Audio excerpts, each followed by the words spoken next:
श्रीकृष्ण श्रीकृष्ण श्रीकृष्ण श्रीकृष्ण गुरुर्ब्रह्मा गुरुर्विष्णुः गुरुर्देवो महेश्वरः गुरुः साक्षात् परं ब्रह्म तस्मै श्री गुरवे नमः तस्मै श्री गुरवे नमः।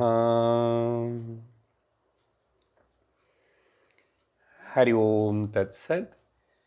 వివేక చూడామణి 69వ శ్లోకం. మోక్షస్య హేతుః ప్రథమో నిగద్యతే వైరాగ్యమత్యంతమనిత్యవస్తుషు తతః శమశ్చాపి దమః న్యాస ప్రసక్తాఖిల కర్మణాం భృశం.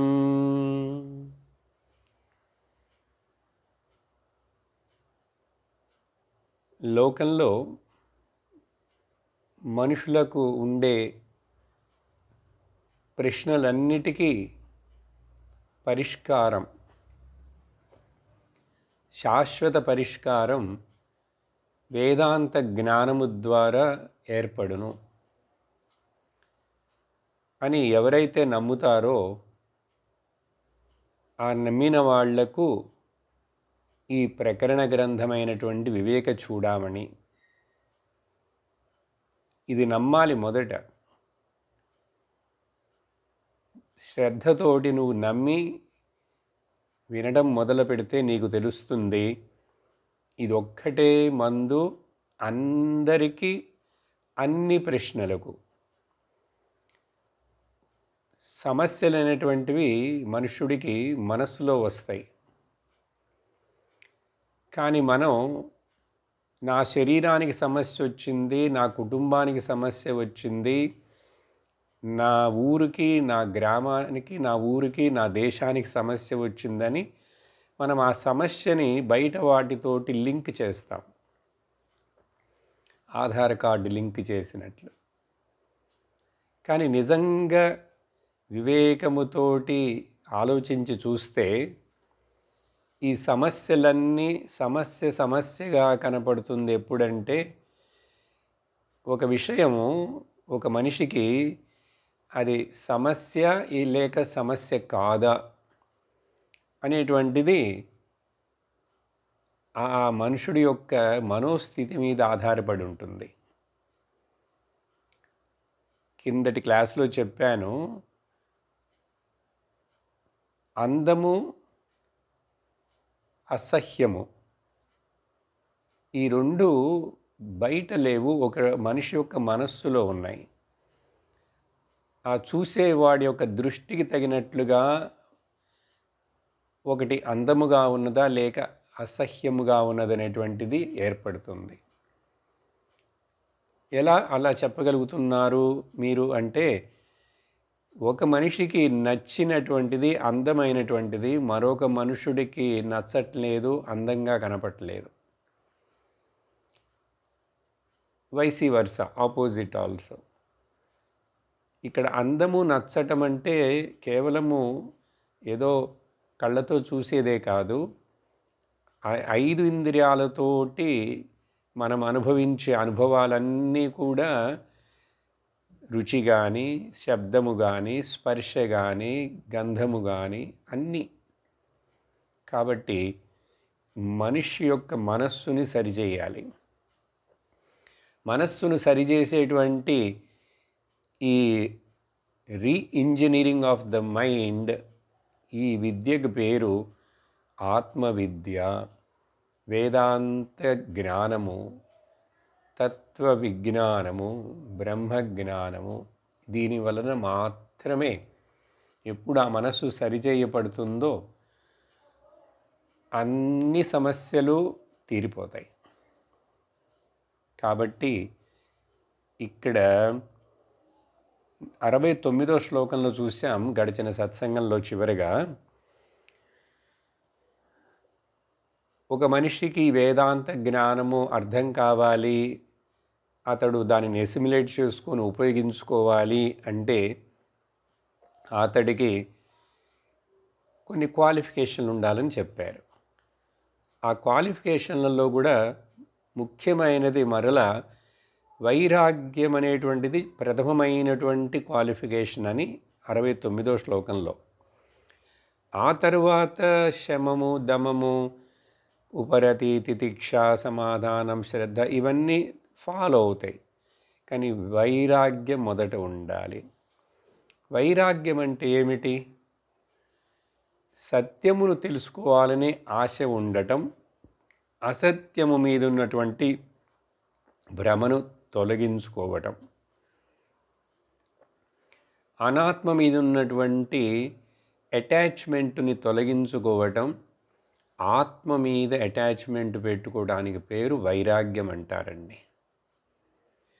సహజంగా లోకంలో వైరాగ్యము, విరక్తి అంటే మనము అతడికి ఏంటో పాపం జీవితంలో ఏదో ఇబ్బందులు వచ్చినాయి, బాగా నష్టపోయినాడు, కష్టాలు పడుతున్నాడు, అందుకని అతడికి విరక్తి వచ్చేసింది జీవితం మీద. అలా ప్రసూతి వైరాగ్యమో శ్మశాన వైరాగ్యములో కాదు ఇక్కడ చెప్పేవి. కానీ అత్యంత వైరాగ్యం, ద ఇంటెన్స్ డిస్పాషన్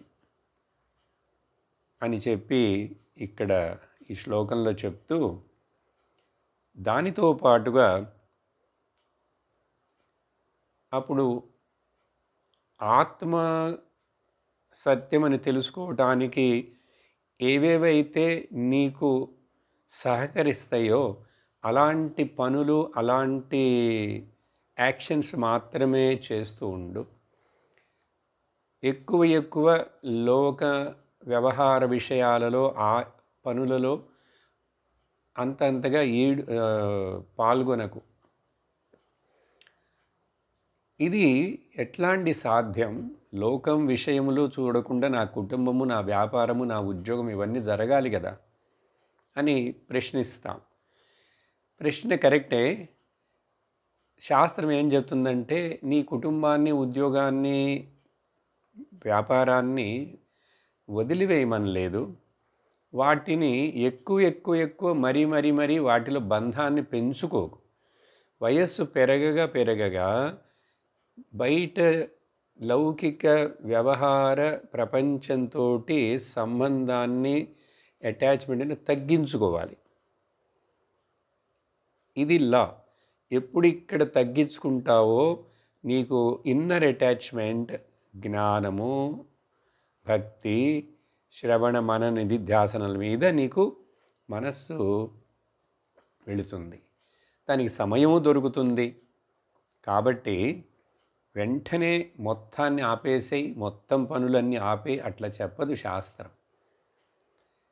జీవితానికి ఆ రోజు చెప్పాను, సెల్ఫిష్ బైండింగ్, మనల్ని బంధించే స్వార్థపూరితమైన ఆ పనులను, యాక్షన్లను చెయ్యకు.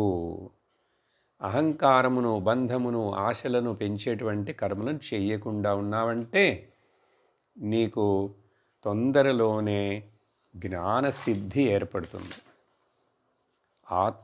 నీవు జీవన్ముక్తుడు అయిపోతావు. ఇలా చెప్పిన తర్వాత ఇప్పుడు ఇవన్నీ మాట్లాడిన ఈ కొంచెం రీక్యాప్, దీనివల్ల ఏమర్థమవుతున్నది?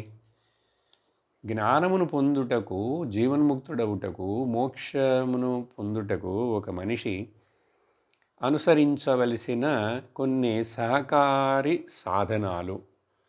ఇప్పుడు మాట్లాడినవన్నీ కూడా పరంపర సహకారి సాధనాలు.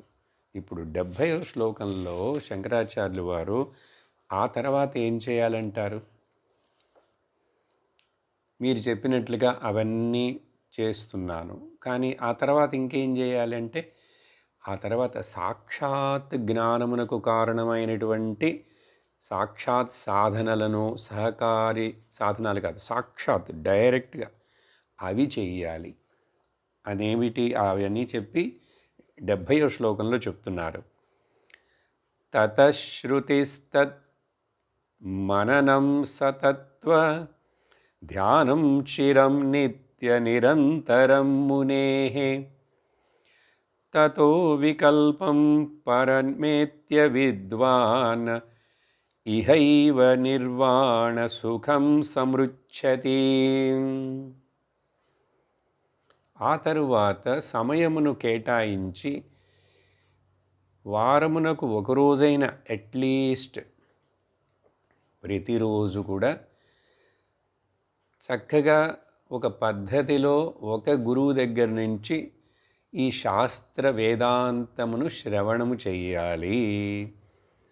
తతః అంటే ఆ తరువాత, ఏ తరువాత ముందు శ్లోకంలో చెప్పిన ఆ వైరాగ్య శమశ దమాది షట్క సంపత్తులు ఇవన్నీ నీలో ఉన్న తర్వాత బంధించే కర్మలలో నుంచి నువ్వు బాగా కొంచెం దూరమై ఆధ్యాత్మిక సంబంధమైన పురోగతికి కావలసిన కర్మలనే చేస్తూ ఆ తరువాత శృతి వినాలి, శ్రవణం చెయ్యాలి. ఇక్కడ శృతి అంటే శ్రవణము అని అర్థం. ఆ తర్వాత శ్రవణము చేసినది బాగా మరల మనసులో నెమర వేసుకోవాలి, చింతించాలి. దానిని మననము అంటారు. ఆ తరువాత ధ్యానం చేయాలి అంటున్నారు. వీటిని సహజంగా వేదాంతంలో మనం ఏం చెప్తాం? శ్రవణము, మననము, నిధిధ్యాసనం అనేటువంటివి సాక్షాత్ డైరెక్ట్ సాధనలు జ్ఞానము పొందుటకు. దీనికి మరొక సబ్స్టిట్యూటో ఎక్స్క్యూజో వేరే ఏమీ లేదు, చాయిస్ లేదు. శ్రవణం అంటే ఏంటి? చాలా చెప్పాం, చాలాసార్లు వింటున్నాం. ఇక్కడ మరలా సందర్భం కాబట్టి వినాలి.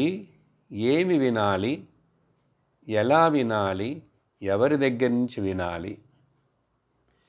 ఏమి వినాలి? వేదాంత శాస్త్రమును వినాలి. వేదాంత శాస్త్రం అంటే ఏంటి? వేదములను వెళ్ళి మనము నేరుగా చదవటమో గురుకులాలకు వెళ్ళటమో సాధ్యపడే విషయం కాదు. శాస్త్రము అంటే ఇక్కడ వేదాంతము అంటే భగవద్గీత, ఉపనిషత్తులు, ఇటువంటి ప్రకరణ గ్రంథాలు, ఆ తరువాత అడ్వాన్స్డ్గా వీలైతే బ్రహ్మసూత్రాలు, వీటిని వినాలి. ఒకే గురువు దగ్గర నుంచి వినాలి, సిస్టమేటిక్గా వినాలి, చాలా కాలం వినాలి. చూడండి, వినాలి అంటే దాని కింద ఇన్ని రూల్స్ ఉన్నాయి. How to listen, from where to listen, what to listen, ఇవన్నీ కూడా తెలిసి ఉండాలి. సింపుల్గా చెప్పాలంటే శ్రద్ధతోటి, భక్తితోటి వినాలి. వినేటప్పుడు నువ్వు నోబడీగా ఉండి వినాలి. అంటే నేను నా వయస్సు ఎంత, నాకు బోధిస్తున్న గురువు వయస్సేమో ఏంటో, ఇవన్నీ చూడకూడదు. లేక నా స్టేటస్సు, నా కులము, నా గోత్రము, నా వృత్తి, ఇవన్నీ మర్చిపోవాలి. అసలు నిన్ను నువ్వే మర్చిపోవాలి. ఆ నిన్ను నువ్వే మర్చిపోయి వినటానికి పేరు లిజన్ యాజ్ నోబడీ. అప్పుడే అసలు నిజంగా నువ్వెవరివో తెలుస్తుంది. ఈ నోబడి అంటే ఏంటి? సంబడి అన్నావంటేనే నీకు ఒక ఎట్రిబ్యూట్స్, విశేషణాలు వచ్చేసినాయి. సంబడి అంటే ఏంటి? డాక్టర్, వకీలు, వ్యాపారి, ఆఫీసరు, స్త్రీ, పురుష, ఇట్లా బ్రాహ్మణుడు, క్షత్రియుడు, ఇవన్నీ వస్తాయి సంబడి. అసలు నువ్వు ఏ బడివి కాదు, నువ్వు నోబడి. అందుకని నోబడిగా ఉండి వినాలి. ఎటువంటి ప్రీ ఎజంప్షన్స్, ప్రీ నోషన్స్ అవి లేకుండా, ప్రీ ఆక్యుపేషన్స్ లేకుండా ఉండి వినాలి. రెండోది మననం అంటే విన్నదాని శృతి అర్థస్య దార్ఢ్య ఉపపత్తి చింతనం మననం. విన్నదాని యొక్క అర్థాన్ని చక్కగా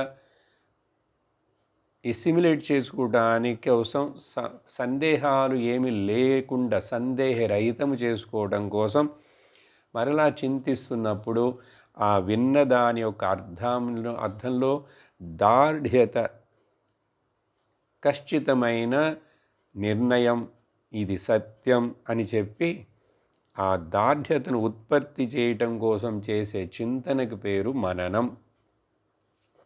అర్థమైందా? ఆ తరువాత చెప్పేదేంటి? తత్వధ్యానం. అంటే నిధిధ్యాసనం అంటాం. ఎందుకు నిధిధ్యాసనం చేయాలి? ధ్యానం అని అనుకుందాం.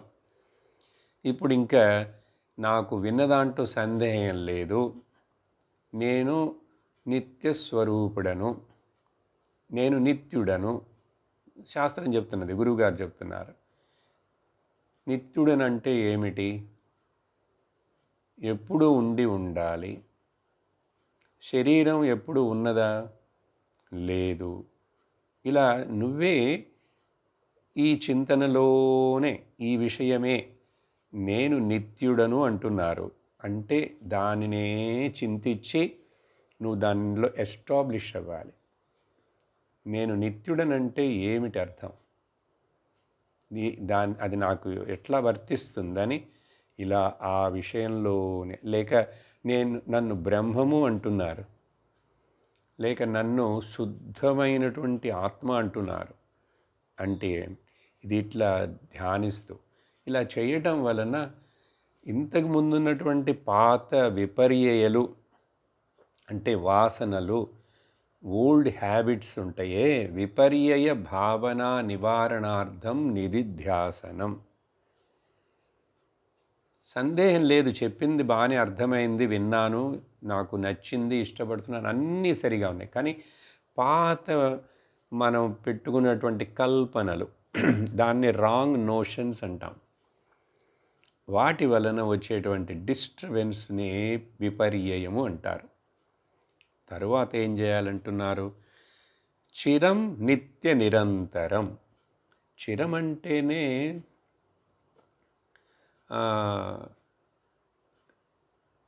లాంగ్ పీరియడ్ అని అర్థం. చిరం లాంగ్ అని అర్థం. చిరంజీవి అంటారు కదా, ఆయుష్మాన్ భవ, చిరంజీవి భవ, చాలా కాలం జీవించు. చెప్పిన తర్వాత మళ్ళీ నిత్యము నిరంతరం అని ఎందుకు చెప్తున్నారు? దీనికి ఎట్లా చెప్పాలంటే, చాలా కాలం మధ్య మధ్యలో వదిలేయకుండా వినాలి. వినటం కాదు, ఈ మూడు, శ్రవణము, మననం, నిధిధ్యాసనము. చిరం అంటే చాలా కాలం చేయాలి. ఎంతకాలం అంటే దాన్ని కోర్సులాగా చెప్పేస్తారు, ఆ 3 years డిగ్రీ లేక 2 years పోస్ట్ గ్రాడ్యుయేషన్ అని అట్లా చెప్పలేం. ఒక్కొక్కడికి ఒక్కొక్క టైం పడుతుంది. కాబట్టి నువ్వు సెటిల్ అయ్యేంత వరకు వినాలి, జ్ఞాననిష్ఠుడు అయ్యేంత వరకు వినాలి. అందుకని లాంగ్ పీరియడ్ అంటాం. ఈ నిత్య నిరంతరం అంటే ఏంటంటే అంతరాయము లేకుండా వినటాన్ని అన్ఇంటరప్టెడ్ అంటాం. దీనికి పతంజలి మహర్షుల వారు ఆయన యోగ సూత్రాల్లో ఒక చక్కటి సూత్రాన్ని ఇచ్చారు ఈ సాధన విషయంలో. సాధన అంటే ఎలా ఉండాలి అంటే, దీర్ఘకాల నైరంతర్యం అని 2 పదాలు. దీర్ఘకాల నైరంతర్య సత్కార ఆసేవితో దృఢభూమి. అక్కడ దాని యొక్క సింపుల్ అర్థం ఏంటంటే, for a lengthy period of time and uninterruptedly. అర్థమేంటుంది మీకు? కొంతమంది చెప్తుంటారు, నేను యోగా నేర్చుకున్నానండి, చేస్తాను, ఎప్పుడైనా చేస్తుంటాను అప్పుడప్పుడు. అలాగే ఈ వేదాంతం ఇదంతా కూడా ఎప్పుడైనా బోరు కొట్టినప్పుడు, ఏదైనా లేక మనసు కొంచెం ఏదో కష్టం వచ్చి డిస్టర్బ్ అయినప్పుడు, అప్పుడు కొంచెం ఆ ఛానల్ మార్చి అట్లా కొంచెం వేదాంతం వింటాను. అట్లా కాదు, నిరంతరం అంతరాయము లేకుండా, అంటే 7 రోజులు అట్లా వినాలి, అలా వినాలి.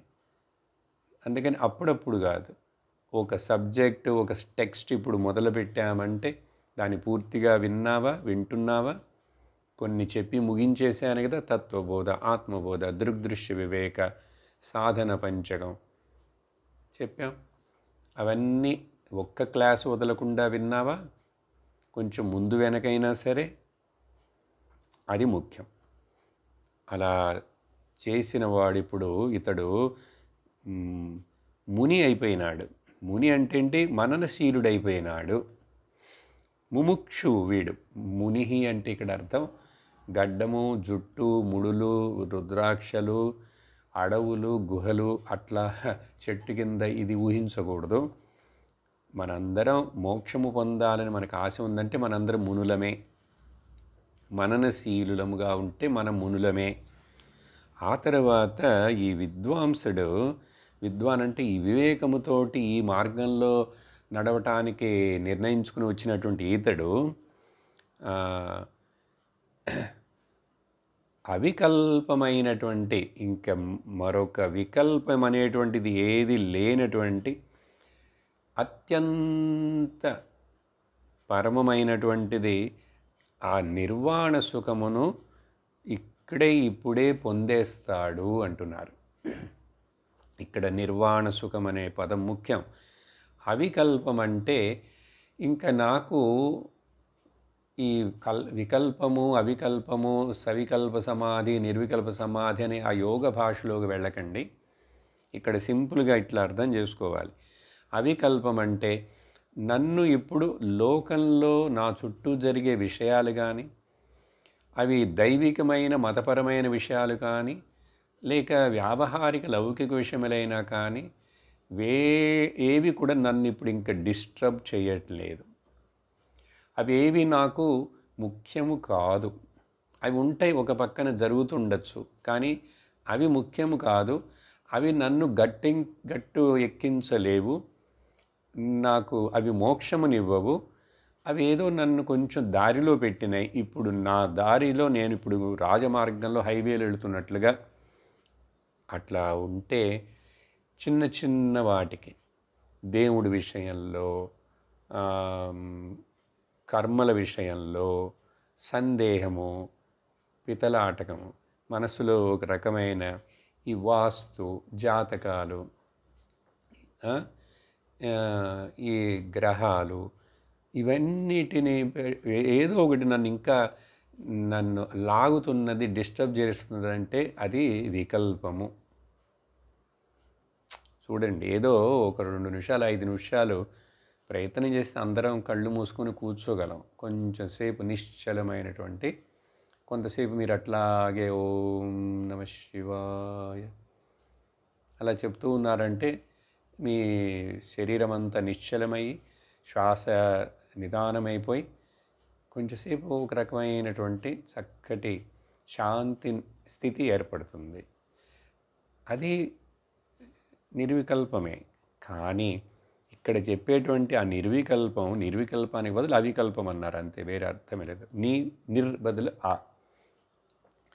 ఇది అర్థం. దానికి ఇట్లా కాదు 1 నిమిషం 5 నిమిషాలు ఒకరోజు ఎప్పుడో కూర్చుండం కాదు.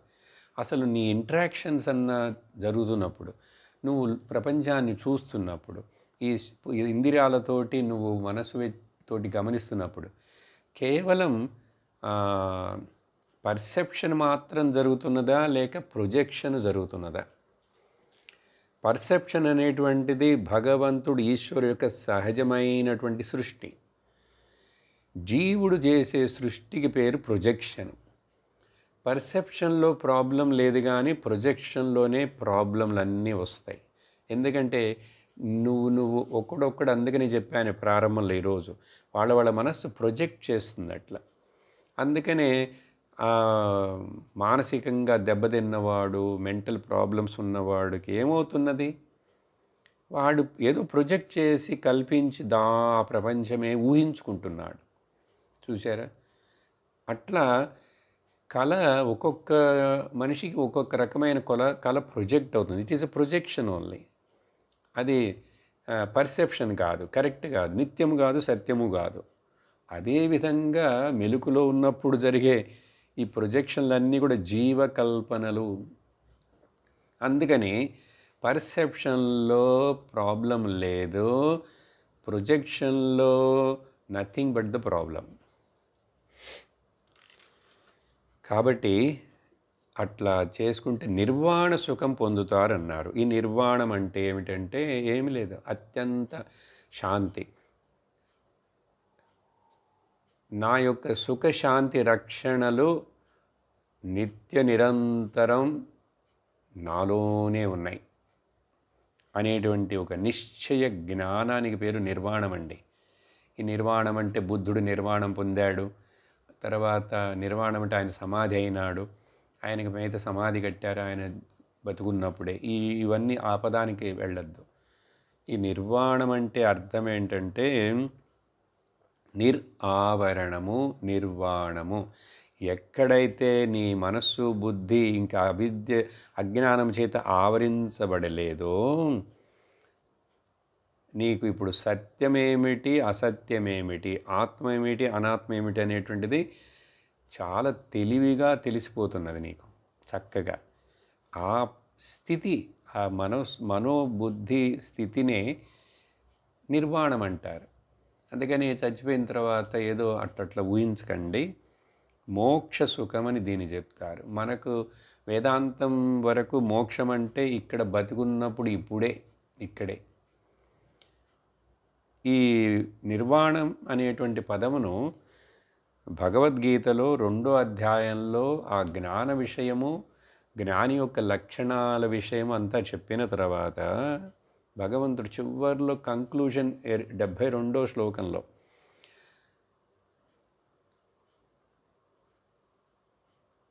ఏం చెప్తారంటే, ఏషా బ్రాహ్మీ స్థితి పార్థ నైనాం ప్రాప్య విముహ్యతి స్థిత్వా స్యాం అంతకాలేపి బ్రహ్మ నిర్వాణమృచ్యతి.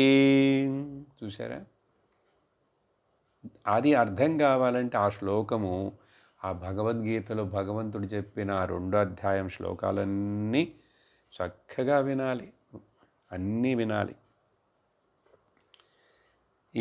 ఈ లక్షణాలు ఇదే బృహదారణ్యకోపనిషత్తులో కూడా 4వ అధ్యాయంలో 4వ బ్రాహ్మణంలో అక్కడ ఈ లక్షణాలన్నీ ఆ జ్ఞానికి ఏర్పడతాయని చెప్తున్నప్పుడు తస్మాదేవం విత్, ఈ విధంగా తెలుసుకున్న అతడు శాంతః దాంతః ఉపరతః తితిక్షుః సమాహితః అని అక్కడ బృహదారణ్యకం చెప్తుంది.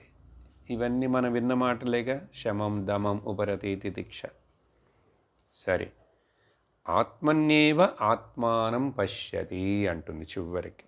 అంటే తన యందే తననే తాను దర్శించుకుంటాడు. అందుకని ఇంక వేరే దర్శనాలు ఎక్కడ అవసరం లేదు. దర్శించవలసినవి బయట ఏమీ లేవు. ఆత్మదర్శనమే ఈశ్వర దర్శనం. ఈశ దర్శనం స్వాత్మరూపతః. సరే, తర్వాత 71వ శ్లోకంలో ఏం చెప్తున్నారో విందాం.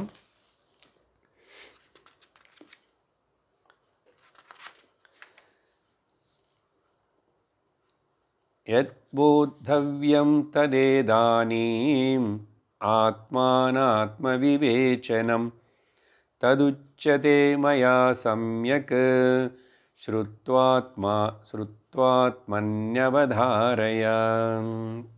కాబట్టి ఓ శిష్యుడా, మై డియర్ చైల్డ్, ఇప్పుడు నేను బోధించబోయే ఈ ఆత్మ అనాత్మ ఇంకా వివరిస్తాను, చక్కగా నీకు బోధపడేట్టు చేస్తాను, విస్తరించి చెప్తాను. ఆత్మ అనాత్మ. ఆత్మ అంటే పర్మనెంట్, అనాత్మ అంటే ఇంపర్మనెంట్. ఆత్మ అంటే సత్యము, అనాత్మ అంటే మిథ్య. ఇట్లా ఇవి నేను చక్కగా బాగా వివరించి చెప్తాను. ఆ చెప్పేటప్పుడే నువ్వు చక్కగా అవధారయ, కాన్సన్ట్రేషన్ తోటి గ్రహించి విని నీ బుద్ధిలో నువ్వు అర్థం చేసుకునేందుకు ప్రయత్నించు. అట్లా విని చక్కగా బుద్ధిలో అర్థము చేసుకొనేదవుగాక. అంతే ఈ శ్లోకంలో.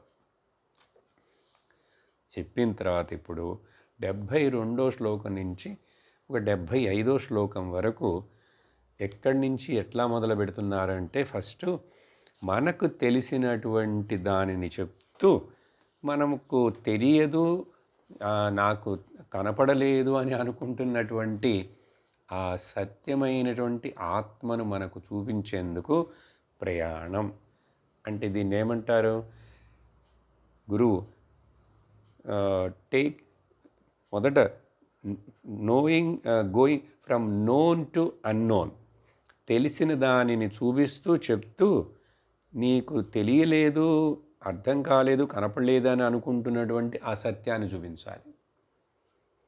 కాబట్టి it is a journey from known to unknown అంటాం. మనకేం తెలుసు?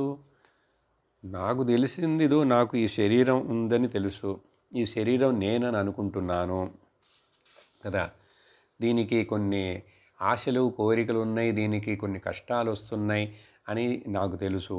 ఇవి ఉన్నది శరీరం. నేను శరీరం అని అనుకుంటున్నాము ఒకటి, కానీ సంభాషణలో వ్యవహారంలో నా శరీరం అంటాం, మై బాడీ అంటాం. ఈ విషయాన్ని అర్థం చేసుకోవడానికి మొదలు అసలు బాడీ అంటే ఏంటి, శరీరం అంటే ఏంటి? నువ్వు ఒక్క శరీరానివేనా? కాదు. వేదాంతం ఏం చెప్తుందంటే నువ్వు అని ఈ శరీరం అనుకుంటున్నావే, ఈ శరీరమే 5 రకాల కోశాలతో కలిసి ఉన్నది. 5 షీత్స్ అంటారు, పంచకోశ వివేకం. ఇక్కడ శంకరాచార్యులు వారు తత్వబోధలో చెప్పినంత డీటెయిల్డ్గా చెప్పరు, కానీ అట్లా వేరే వేరే పదాలతో చాలా సంక్షిప్తంగా వివరిస్తూ వెళతారు. మీకు అర్థమయ్యేట్లుగా నేను చెప్తా.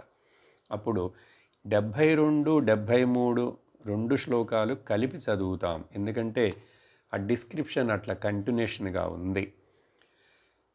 మజ్జాస్తి మేధ ఫలరక్త చర్మ త్వగా వయైర్ధాతుభిరేభిన్వితం పాదోరువక్షో భుజపృష్టమస్తకైః రంగైరుపాంగైరుపయుక్తమేతద్ అహం మమేతి ప్రథితం శరీరం మోహాస్పదం స్థూలమితీర్యతే బుధైః నభో నభస్వదహనాంబుభూమయః సూక్ష్మాణి భూతాని భవంతి తాని. ఈ విషయాలను తత్వబోధలో నేను చాలా విస్తరించి చెప్పాను. ఎవరైనా తత్వబోధ విని ఉండకపోతే అది దయచేసి వినండి. అది వెబ్సైట్లోనూ ఉంది, యూట్యూబ్లోనూ ఉంది. ఇప్పుడు దీన్ని సంక్షిప్తంగా మీకు చెప్తున్నాను చూడండి. స్థూల శరీరం అంటే ఏమిటి అనేది వివరిస్తున్నారు. ఈ స్థూల శరీరం అసలు నిజంగా నేనా అని చూస్తే ఈ స్థూల శరీరం గ్రాస్ బాడీ అనేటువంటిది ఇది కనపడుతున్నది బాగా 60 కిలోలు 70 కిలోలు 5 అడుగులు 6 అడుగులు ఇట్లా ఉందిగా, సాలిడ్గా కనపడుతుంది. కానీ ఇది దేంతోటి తయారు చేయబడింది? దీన్ని డిసెక్ట్ చేసి దీని యొక్క ఎనాటమీ ఏంటని చూసామంటే ఏం చెప్తున్నారు ఇక్కడ? దీంట్లో 7 ధాతువులతోటి ఇది కలిసి చేయబడినది. 7 ధాతువులు ఏమిటి? శరీరంలో ఉన్నటువంటి రసం అంటే ఏ లిక్విడ్ పదార్థంగా మూవ్ అవుతున్నదంతా. కానీ ఆ లిక్విడ్ పదార్థాల్లోనే కొన్ని రంగు లేకుండా ఉంటాయి, సాధారణంగా కొన్ని తెల్లగా ఉంటాయి, ఇంకో పక్కన ఎరుపు రంగులో ఉంటుంది. కాబట్టి ఒకటేమో రసము, దాన్ని ప్లాస్మా అని కానీ ఏదైనా అనొచ్చు. ఇంకోటేమో రక్తము, వైట్ బ్లడ్ సెల్స్ని సపరేట్ చేసామంటే రెడ్ బ్లడ్ సెల్స్ ఉంటాయి. కాబట్టి కలిసే ఉన్నాయి, మామూలుగా చూస్తే మనకి తెలియదు. అందుకని వాళ్ళు ప్లాస్మా లెవెల్ని చూస్తారు, వైట్ బ్లడ్ సెల్స్ని కౌంట్ చేస్తారు. సో రసము, రక్తము, మాంసము మనకు తెలుసు, మాంసము. తర్వాత మేధ అంటే కొవ్వు. తర్వాత ఎముక, అస్థి. తర్వాత ఆ ఎముక మధ్యలో ఉన్నటువంటి బోన్ మ్యారో, మజ్జ. చివరికి శుక్రము ఆర్ లేక రేతస్సు లేక శ్రోణితం, ఏదర్ స్త్రీ బీజం కానీ పురుష బీజంగా తయారైనటువంటి ఆ శుక్రము, ఈ ఏడుటిని కలిపి సప్తధాతువులు అంటారు. ఆ తర్వాత ఇవన్నీ అట్లా కలిసి నిలుచుండటానికి ఈ ఎముకల గూడు అతుకొని ఉన్నది, దాని చుట్టూ ఇదన్నీ కలిసి ఉన్నాయి. తర్వాత దీంట్లో చర్మము చేత ఇవన్నీ కప్పబడి ఉన్నాయి. ఇవన్నీ ఎట్లా నిలుస్తున్నాయి? చర్మము చేత కట్టబడి ఉన్నాయి. కాబట్టి చర్మము, ఆ చర్మంలో కూడా మళ్ళీ కింద చర్మం, ఇంకా కింద చర్మం అంటారు కదా. ఇలా ఆ తర్వాత చూస్తే చేతులు, కాళ్ళు, తొడలు, పొట్ట, వెనక వీపు, తర్వాత పైన ఒక ఫుట్బాల్ తల ఇలా కనపడుతున్నదే. కానీ ఇది లోపల ఈ 7 తయారైంది. ఈ 7 అసలు ఎక్కడి నుంచి వచ్చినాయి? ఇవి ఎక్కడి నుంచి వచ్చినాయి? ఏమిటి వీటి కథ బిహైండ్ ఏమిటి అంటే, సైన్స్ వాటిని చూసే పద్ధతి వేరే, వేదాంత శాస్త్రము చూసే పద్ధతి వేరే, మన శాస్త్రాలు. ఇక్కడ ఏమిటంటే ఇవి ఒక్కొక్క ఇక్కడ ఏం చెప్తున్నాడు తర్వాత, అటువంటి ఈ శరీరాన్ని నువ్వేమంటున్నావు, ఇది నాది ఓకే అని చెప్పి, ఈ శరీరమే నేను కాబట్టి ఇది నాది అని చెప్పి, అహం మమ అని చెప్పి, ఇంకా దీని చుట్టూ ఉండేటువంటి అనేక శరీరాలు, వస్తువులు అవన్నీ నావి, అవి నాకు చెందినవి అని చెప్పి ఇట్లా ఒక మోహము పెట్టుకున్నావు ఈ సంఘాతం మీద, ఈ బండిల్ మీద ఒక మోహం నీకు. ఏం బండిల్ ఇది? అసలు ఇది మొబైల్ సెప్టిక్ ట్యాంక్. ఇది ఇంకొక పక్కన మొబైల్ టెంపుల్ అని చెప్తాం. ఎవరికి కొంచెం వివేకం ఉండి వేదాంత వినేవాడికి అర్థమవుతుంది. మామూలు వాడికి చెప్పాలంటే, ఏమిటి బాబు నువ్వు మొబైల్ సెప్టిక్ ట్యాంక్, లోపల అన్నీ దుర్గంధమైనటువంటి అన్నీ ఉన్నాయి. అందుకని మోహం ఇటువంటి దాని మీద పెట్టుకొని ఈ సంఘాతమును, దీనినే వైజ్ పీపుల్, జ్ఞానులు స్థూల శరీరం అని అంటారు. ఈ స్థూల శరీరము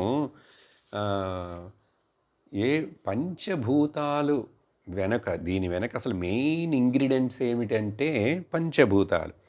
అందుకని మీ శరీరమైనా, నా శరీరమైనా, వేరే ఏ జంతు శరీరమైనా కూడా అన్ని శరీరాలు వీటన్నిటికి కారణం ఈ శరీరాలన్నీ బయట ఉండేటువంటి ప్రపంచంతో ఇంటరాక్ట్ చేయటానికి అనేక వస్తువులు, ఈ శరీరము బయట వస్తువులు ఇంటరాక్ట్ చేయటానికి అనేక ఇంద్రియములు, ఇవన్నీ ఒక పద్ధతిలో క్రియేట్ చేయబడినాయి.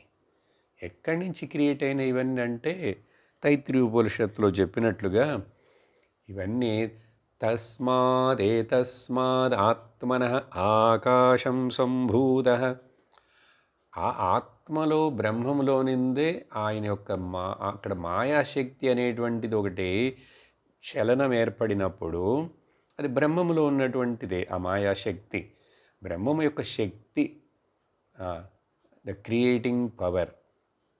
బ్రహ్మము మారకుండానే, ఆయన ఏమి అవ్వకుండానే ఈ మాయలో అట్లా ఒక చూపు చూసేసినట్టే, అంటే చూపు చూడటం అంటే దాని యొక్క సన్నిధి మాత్రంలోనే ఈ మాయ ఆ తరువాత ఆకాశం సంభూతః. ఉపనిషత్తు ఆత్మ చెప్పి వెంటనే ఆకాశం వచ్చింది అంటున్నది. ఈ మధ్యలో మాయ ఉంది, దాన్నే ప్రకృతి అంటారు, దాన్నే లేక మహత్తత్వం అంటారు. దాంట్లో 3 గుణాలు ఉన్నాయి. ఆ తర్వాత 3 గుణాల వలన కాంబినేషన్స్ అన్ని ఏర్పడి ఆ తర్వాత పంచమహాభూతాలు వచ్చినాయి. ఆ పంచమహాభూతాల్లో మళ్ళీ కాంబినేషన్లు ఏర్పడినాయి. ఆ కాంబినేషన్ వలన ఏమైంది, ఇక్కడ సూక్ష్మ ప్రపంచం, స్థూల ప్రపంచం, కారణ ప్రపంచం మొదట చెప్పాలి, సూక్ష్మ ప్రపంచం, స్థూల ప్రపంచం. అదే ఇక్కడ సూక్ష్మ కారణ శరీరం, సూక్ష్మ శరీరం అండ్ స్థూల శరీరం. ఇది వెష్టిగా మాట్లాడితే. సమష్టిగా మాట్లాడితే ప్రపంచం అంటాం, వెష్టిగా మాట్లాడితే శరీరం అంటాం. కాబట్టి ఇవి వచ్చినాయి. నేను మొత్తం రాబోయే 2-3 శ్లోకాల విషయాన్ని కూడా కలిపి చెప్పేస్తాను. ఎందుకంటే అవి చదువుదాం ఇప్పుడు. ఇప్పుడు 40, 72, 73 నేను పదపదానికి అర్థానికి వెళ్ళట్లేదు. ఆ తర్వాత ఏం జరిగిందంటే 74, 75 కూడా చదివితే పరస్పరాంశైర్మిళితాని భూత్వా స్థూలాని చ స్థూల శరీరహేతవః మాత్రాస్తదీయా విషయా భవంతి శబ్దాదయః పంచ సుఖాయ భోక్తుం.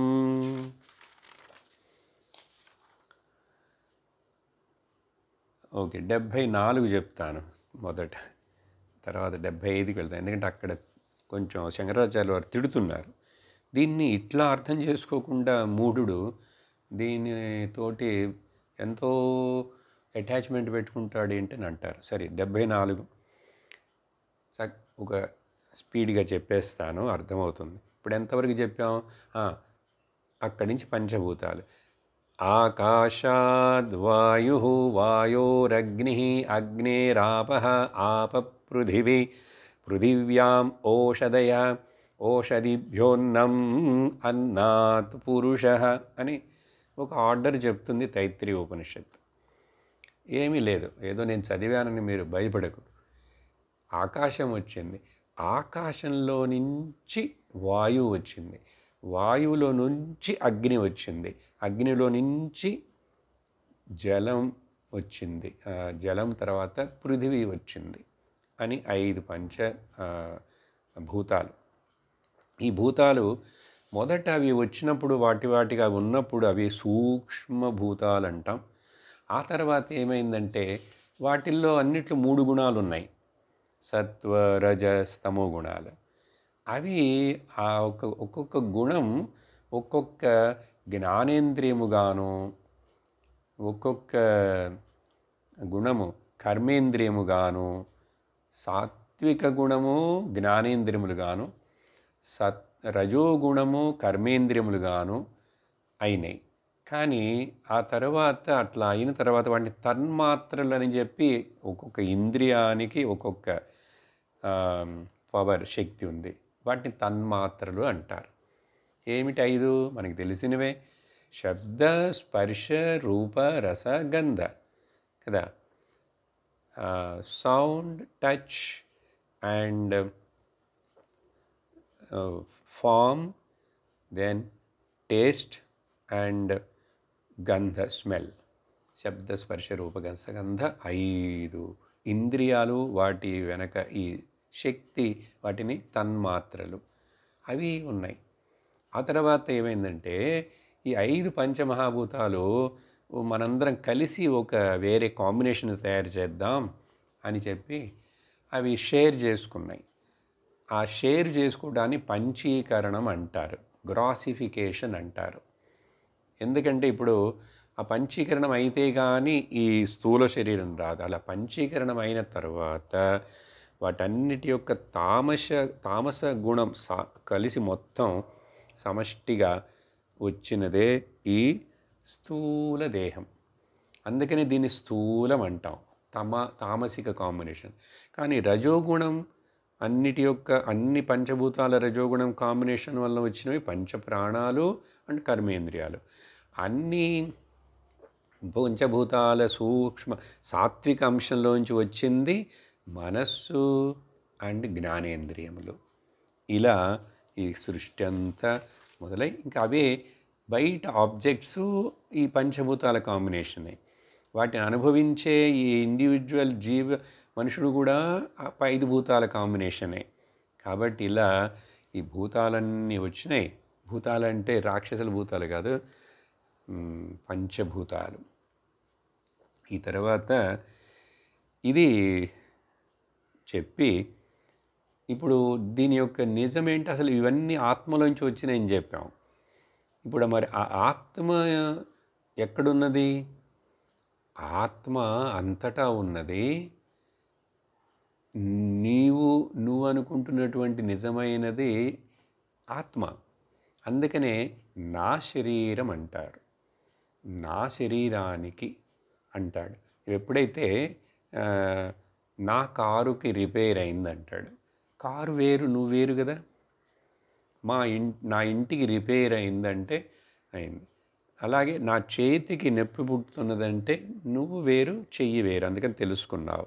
అలాగే నా మనస్సుకి చాలా దుఃఖంగా ఉంది, అంటే నువ్వు వేరు, నీ మనస్సు ఉందని, మనస్సు అనే దానిలో దుఃఖం ఉందని నీకు తెలుస్తున్నది. అప్పుడు నాది నేను అని అంటున్న నిజమైనది అప్పుడు ఈ శరీరము కాదనేటువంటిది చాలా సింపుల్గా లాజిక్ తెలిసిపోతున్నది కదా. నాది నాది అనుకుంటున్నది నీది కాదురా.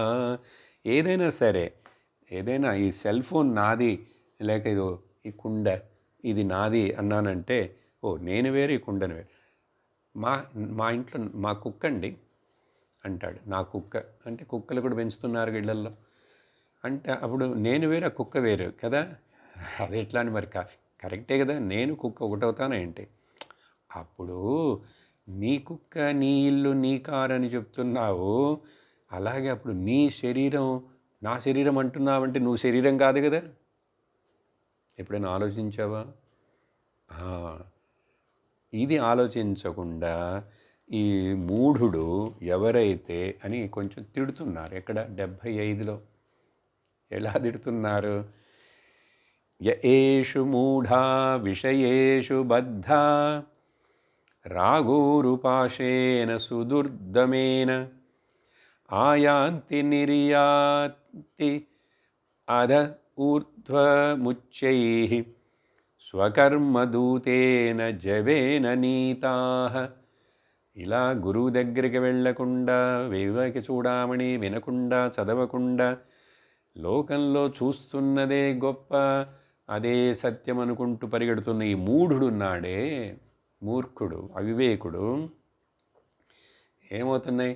ఈ విషయాలు బయట ఉన్నాయి. ఇంద్రియములు, ఇంద్రియ విషయములు, ఒక్కొక్క దానికి ఒక్కొక్క దాంతో అటాచ్మెంట్ కదా. మనకి ఏమున్నాయండి? మనకి దగ్గర 5 ఇన్స్ట్రుమెంట్లు ఉన్నాయి. ఈ కళ్ళు, చెవులు, ముక్కు, నోరు, ఇది చర్మం. సో ఈ 5టికి బయట చాలా విషయాలని భగవంతుడు సృష్టి చేసి పెట్టాడు. అందువల్ల వాటితోటి అటాచ్మెంట్ పరిగెడుతుంటాం. వాటిని విషయేషు బద్ధ, ఈ విషయాల మీద బాగా వాటితో బద్ధుడైపోయాడు. అనేక రకాలుగా బంధం ఏర్పరచుకొని, ఎట్లాంటి బంధం? రాగం అనేటువంటి తాడు చేత బాగా గట్టిగా కట్టేయబడ్డాడు. ఎట్లా? అసలు కట్ చేయటానికి, ఇంకా ముడి తీయటానికి, దాన్ని నరకటానికి కూడా సుదుర్దమేన ఛేదించుటకు, దాన్ని విడిపించుటకు, కట్ చేయటకు కష్టం. అందుకనే నా ఇంటి మీద నేను నా అటాచ్మెంట్ వదిలిపెట్టలేనండి. మీరు ఈ వేదాంతానికి రావాలంటే నేను కొంచెం టైం అంతా వదిలేసి వీటిని పట్టించుకోకుండా, వినకుండా, నేను ఆ టీవీ మీద అటాచ్మెంట్ని వదిలేయలేను. ఎందుకంటే టీవీ చాలా బాగుంటుందన్న. అలాగే క్రికెట్ మ్యాచ్ అండి, అసలు అది చూడకుండా ఎవరైనా మనుషుడు ఉంటాడా? అసలు అది చూడని వాడు మనుషుడా ఏంటి? ఇట్లా అన్నీ. ఇంకా నాకు ఇప్పుడు రిటైర్ అయినానండి, నాకు కొంచెం కష్టం, ఆరోగ్యం. అందుకని ఇప్పుడు ఈ వేదాంతం వింటానంటాడు. లేకపోతే కొంచెం ఆరోగ్యంగా ఉంటే, మా అమ్మాయి అమెరికాలో ఉంది, అబ్బాయి జర్మనీలో ఉన్నాడు. వాళ్ళు అప్పుడప్పుడు మొదటి పిల్లకి సిట్టింగ్ పిలిచారు, రెండో పిల్లవాడి కోసం ఇక్కడికి అక్కడికి షటిల్ అవుతూ కొంచెం అట్లా తిరుగుతూ బాగున్నాం వసతిగా ఉంది అనుకుంటుంటారు. ఆరోగ్యం పోయిన తర్వాత ఏమో బెడ్ మీద ఉండి ఎవరు చేసేవాళ్ళు లేరు, ఇప్పుడు నేనే వింటాను, నేనేమి అర్థం చేసుకుంటానంటాడు. ఇట్లా ఈ రాగం అనేటువంటిది అసలు వదలడు. రిటైర్ అవుతాడు కానీ ఈ లోక విషయాల మీద, కుటుంబ విషయాలలోంచి టైర్డ్ అవ్వడు. రిటైర్ అంటే నిజంగా యూ గివ్, అవన్నీ వదిలేసి ఇప్పుడు ఇంకా కేవలం ఆంతరికమైన అంతర్ముఖమయ్యి ఆత్మచింతనలో ఉండు. దాన్నే వానప్రస్థం అని చెప్పారు కదా, చేస్తున్నావా? ఇంకా టైం ఉందిలే, తర్వాత చూసుకుంటాను, తర్వాత చేద్దాం, నేనేదో పూజ చేసుకుంటాను, నేను పొద్దునే భగవంతుడు కొంచెం టైం ఉన్నప్పుడు గుడికి వెళ్ళి వస్తాను, ఇట్లా అనుకొని సమర్థించుకుంటూ కాలక్షేపం చేస్తూ మృత్యు వస్తుందని తెలియక మళ్ళీ ఇట్లా జ్ఞానం పొందకుండా ఈలోపు కష్టాలు వస్తాయి. ఎప్పుడు సుఖంగానే ఉండదుగా. పిల్లలు రారు, చూడరు, నీకు ఇక్కడ చేసేవాళ్ళు ఉండరు, ఓల్డ్ ఏజ్ హోమ్లో ఉండాలి, లేక నడవలేని స్థితి వస్తుంది, అప్పుడు ఇంకా బలహీనుడైపోతాం, మనస్సు బలహీనమైపోతుంది, ఎమోషనల్గా వీక్ అవుతాం. ఇవన్నీ గుర్తురావు. ఇప్పుడు గుర్తు చేసుకొని భయపడమని కాదు, వివేకవంతుడు బాబు, కొంచెం తెలివిగా ఉండు. అందుకని ఆ తర్వాత ఇట్లా ఉండటం వల్ల ఏమవుతుంది, సరే ఈ జన్మలో ఏదో అయిపోయింది, మనుషుడిగా పుట్టావు, వదిలేస్తావు, చచ్చిపోయినావు. చనిపోయిన తర్వాత ఇంకా నీ అకౌంట్ క్లోజ్ అవ్వలేదు. నీ మనసు అట్లాగే ఉంది, సూక్ష్మ శరీరం, నీ వాసనలు, నీ అటాచ్మెంటు. నీ కుక్క మీద అటాచ్మెంట్ ఉన్నా సరే నువ్వు మళ్ళీ పుట్టాలి. ఎట్లా? కుక్కలాగే పుడతావు, లేకపోతే కుక్క పిల్లగానే పుడతావు. అటాచ్మెంట్ ఉంది కంతగా. అలాగే మనవాళ్ళు మనవరాళ్ళ మీద కూడా నీకు అంత అటాచ్మెంట్ ఉందంటే మళ్ళీ ఆ ఇంట్లోనే అక్కడే ఏదో రకంగా పుట్టి వాళ్ళ మధ్యలోనే తిరుగుతుంటావు. ఇది మనకు తెలీదు, కళ్ళకి ఇది కళ్ళకి కనిపించేది కాదు, అదృష్టమైనది. కానీ అది సత్యం, శాస్త్రం చెప్తున్నది. మళ్ళీ ఎక్కడికి వెళ్తావు, ఎక్కడ పుడతావో తెలియదు, మనుషుడు శరీరమే వస్తుందా అని తెలియదు. ఇట్లాగా ఆయాంతి నిర్యాంతి అధ ఊర్ధం ఉచ్చాయి. ఇలా వెళ్తాడు వస్తాడు మైకి కిందకి, ఆ లోకం ఈ లోకం, ఆ శరీరం ఈ శరీరం, కొన్నిసార్లు మంచి శరీరం, కొన్నిసార్లు అధమ శరీరం, మధ్యమ శరీరం, ఉత్తమ శరీరం. కానీ ఏదో ఒక శరీరంలో ఉంటావు, అక్కడ మళ్ళీ సంసారమే, అక్కడ కొంతకాలం తర్వాత మళ్ళీ పోతుంది. అందుకని దేవతా శరీరం వచ్చినా సరే, ఏ లోకానికి వెళ్ళినా సరే, ఈ అజ్ఞానం పోనంత వరకు నీకు ఈ సినిమా కంటిన్యూ అవుతూనే ఉంటుంది. Womb to tomb, tomb to womb, షటిలో షటిల్, ఇది జరుగుతూనే ఉంటుంది. ఎట్లా జరుగుతున్నదండి షటిల్? నాకు తెలియట్లేదే, గుర్తులేదే అంటాడు. స్వకర్మ దూతేన, ఎవరు తీసుకెళ్తున్నారు నన్ను ఇంకో లోకానికి, ఇంకో శరీరానికి? ఎవరంటే ఆ దూత నీ స్వకర్మే, నువ్వు చేసిన కర్మే నిన్ను లాక్కొని వెళ్తుంటుంది. ఎట్లా? వేగంగా లాక్కుపోతుందిట. లాక్కుపోయి ఇదో నువ్వు చేసిన కర్మకు, నువ్వు ఇచ్చిన ఆర్డర్కి ఇదిగో ఇది పెట్టుకో అని చెప్పి ఏదో ఒక శరీరం, బల్లి శరీరమో, దోమ శరీరమో, గాడిదయో, పశువో, ఎక్కడైనా ఎట్లయినా పుట్టచ్చుగా, తెలియదే. అందుకని ఇది శాస్త్రం చెప్పింది కూడా కొంచెం భయపడి చాలామంది భగవంతుడు, భక్తి, కొంచెం ధర్మం, దానం ఇవన్నీ చేస్తుందాం, మంచి చోట పుడతాను మనిషిగా అంటాడు. మనిషిగా పుట్టి ఇక్కడ ఏం చేస్తున్నావు? ఇప్పుడు ఇక్కడ సమస్యలు ఉన్నాయి, దుఃఖపడుతున్నావు, మోసం చేస్తున్నావు, ఆత్మహత్యలు చేసుకుంటారు మళ్ళీ ఇక్కడ. మరి ఏమైంది? మనిషిగా పుట్టి శాంతి లేదుగా, సుఖం లేదుగా, భయం పోలేదే, మోహం పోలేదే, పోదు. అట్లా అలా సులభంగా పోదు బ్రదర్ అని చెప్పి 75 అయిపోయిందా, 76లో చూడండి. ఇప్పుడు ఒక ఉదాహరణ చెప్పి, ఇతడి యొక్క అటాచ్మెంట్ వలన ఏర్పడి tragedy, it is not comedy, tragedy. అందుకని లైఫ్లో మొదట అంత కామెడీగా ఉంటుంది, ఎండ్ విత్ ద ట్రాజిడీ. శబ్దాదిభి పంచభిరేవ పంచత్వమాపో స్వగుణేన బద్ధాః కురంగమాతంగపతంగమీనః భృంగానరః పంచీభిరంచితః కిం. చక్కటి ఫేమస్ శ్లోక ఇది. ఉదాహరణతో శంకరాచార్య వారు చెప్తున్నారు,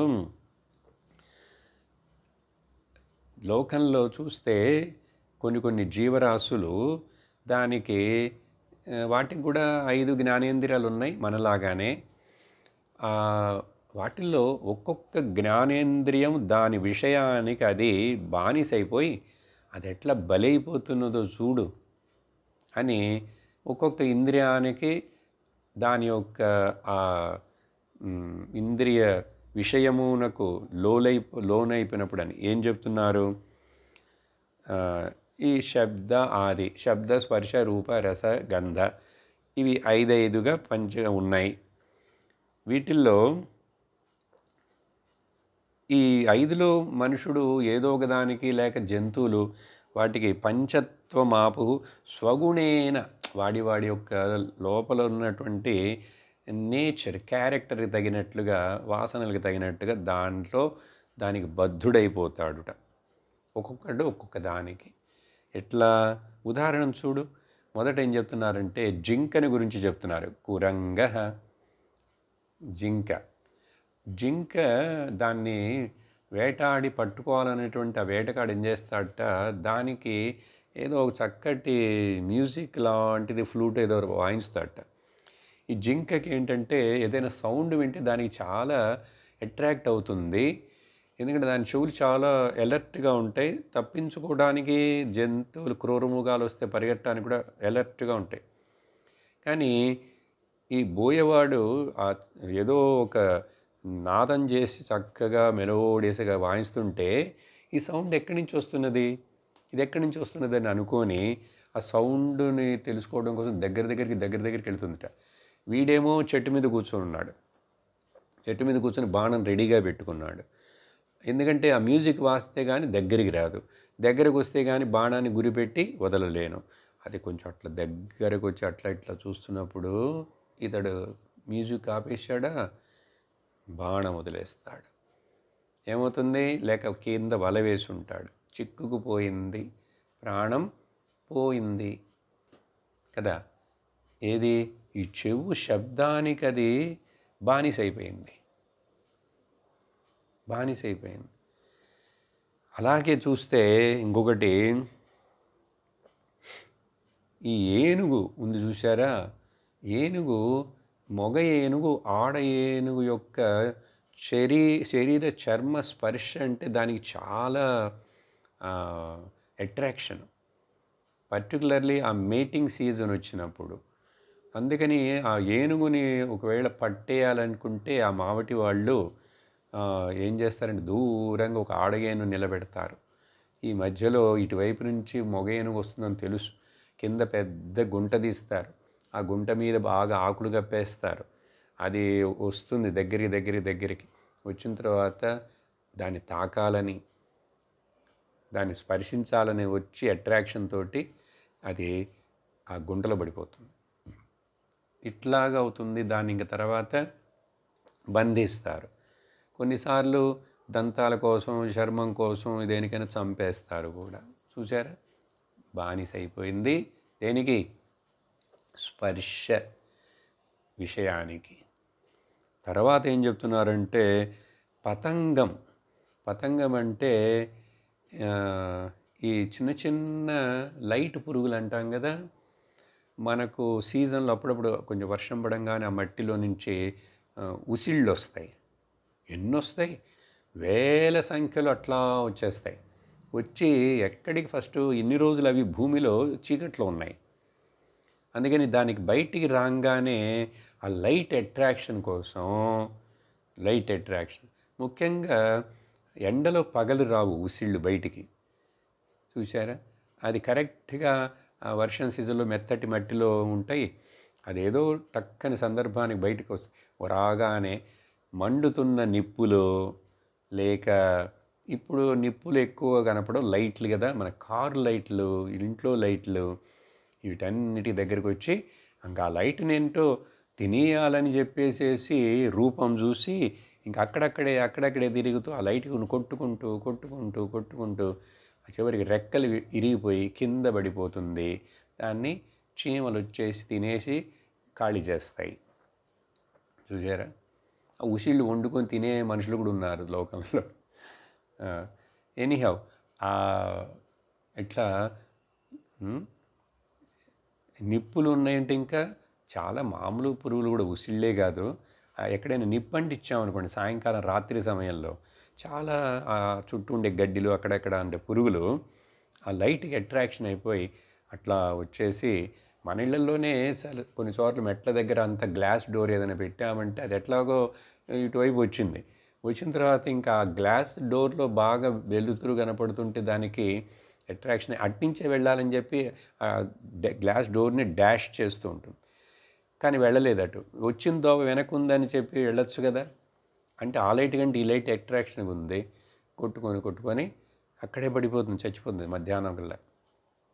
ఇట్లా చివరికి తర్వాత ఇంకోటి ఏం చెప్తున్నారంటే నాలుగోది ఈ చేపకి ఈ నాలుకకి అదికి బానిస అంటే ఏంటంటే చేప ఎప్పుడు నోరు అట్లా అట్లా తెరుస్తుంటుంది. అది గాలి వదలటానికో నీళ్లు మింగుతూ వదులుతుందో కానీ దాని ముందుకి ఏది వచ్చినా సరే అది దాని నోట్లో ఇది తినగలదా పడుతుందా అని తెలియదు. కానీ ముఖ్యంగా చిన్నదైతే ఆ నోరు తెరటం మింగేస్తుంది.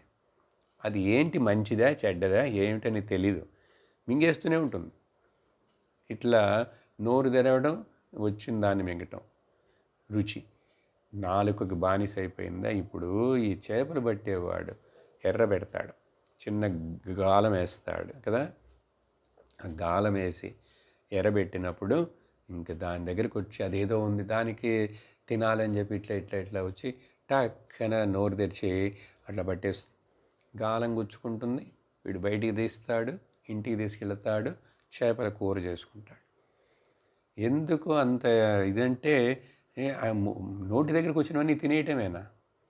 మనుషుడు అంతేగా. ఇప్పుడు పోయింది, రసనేంద్రియానికి బానిసై పోయింది. చివరికి ఐదోది చెప్తున్నారు ఈ భృంగం అంటే ఆ భ్రమరం ఉంది చూసారా, నల్లగా ఉంటుంది చాలా. అట్లాంటి ఆ పూల మీద వెళ్ళి ఆ పూల తేనె కోసం వాటి వాసనకి అట్రాక్షన్ అయ్యి మొదట పూలు ఎక్కడున్నాయి దీనికి తెలుస్తుంది. దానికి తేనె ఉందనే ఎక్కడ పూలో తేనె తెలుసు, పువ్వు ఎక్కడుందని ఎట్లా తెలుస్తుంది? వాసన, ఘ్రాణం. ఆ తేనెటీగలు కానీ నల్ల కందిరీగలు కానీ దానికి ఆ పువ్వు వెతుకుంటూ స్మెల్ దగ్గరికి వెళుతుంది. అక్కడ కొంచెం తేనె కూడా దొరుకుతుంది, తింటుంది. ఆ స్మెల్ తేనె అన్నీ కలిసిన తర్వాత రుచి, ఇంకా స్మెల్కి అట్రాక్ట్ అయింది మొదట. ఇంకా అక్కడ అట్లాగే దాని మీద కూర్చుంటుంది. ఇది ఎప్పుడో సాయంకాలం 3 4 వెళ్ళిందండి. ఇంకా కొంచెం తర్వాత సన్సెట్ అవ్వటప్పుడు ఆ పెద్ద పువ్వు అయిందనుకోండి, పువ్వు అట్లా మూసుకుపోతుంది. ఇది లోపలే చిక్కుకుపోయింది. దీనికి దాన్ని మళ్ళీ ఛేదించి బయటకు వచ్చే శక్తి లేదు. ఇది ఇంతదే కదా, అంత మూసేసింది కాబట్టి రెక్కలన్నీ ఇంకా అంతే. ఆ కొన్ని పువ్వులు మరుసటి రోజు విచ్చుకుంటాయి, 2 రోజులు 3 రోజులు. కానీ ఈ తామర పువ్వు అయితే కానీ ఈ కొన్ని పువ్వులు ఇంకా ముడుచుకున్నది దాని వాడిపోతుంది, కింద పడిపోతుంది. ఈ లోపల పురుగు చచ్చిపోయింది. చూశారా? దేనికి అట్రాక్షను? వాసనకు. ఇలా లోకంలో ఒక్కొక్క జంతువు ఒక్కొక్క ఇంద్రియానికి బానిసైపోయి దాని జీవితాన్ని ప్రాణాన్ని అట్లా కోల్పోతున్నదే. What to say? 5 ఇంద్రియములకు బానిసైనటువంటి ఈ మనుష్యుడి యొక్క గతిని ఏమి చెప్పి వల్ల కాదు అని చెప్పి పంచీభిః వంచితః కిం. ఒక్కదానికే అంత పాడుబడిపోయిందంటే ఈ మనుషుడు 5 ఇంద్రియాలకి బానిసుడండి. ఇంక వీడి గతి చూడండి. అందుకనే లోకంలో కొట్టుమిట్టాడుతూ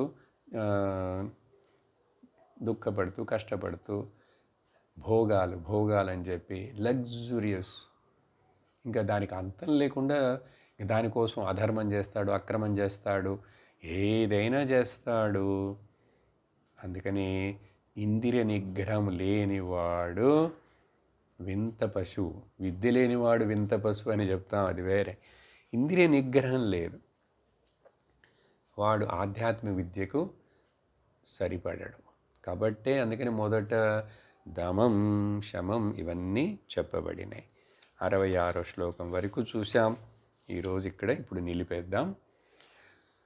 ఓం పూర్ణమదః పూర్ణమిదం పూర్ణాత్ పూర్ణముదచ్యతే పూర్ణస్య పూర్ణమాదాయ పూర్ణమేవావశిష్యతే. ఓం శాంతి శాంతి శాంతి. హరి ఓం శ్రీ గురుభ్యో నమః. హరి ఓం. హరి ఓం తత్సత్.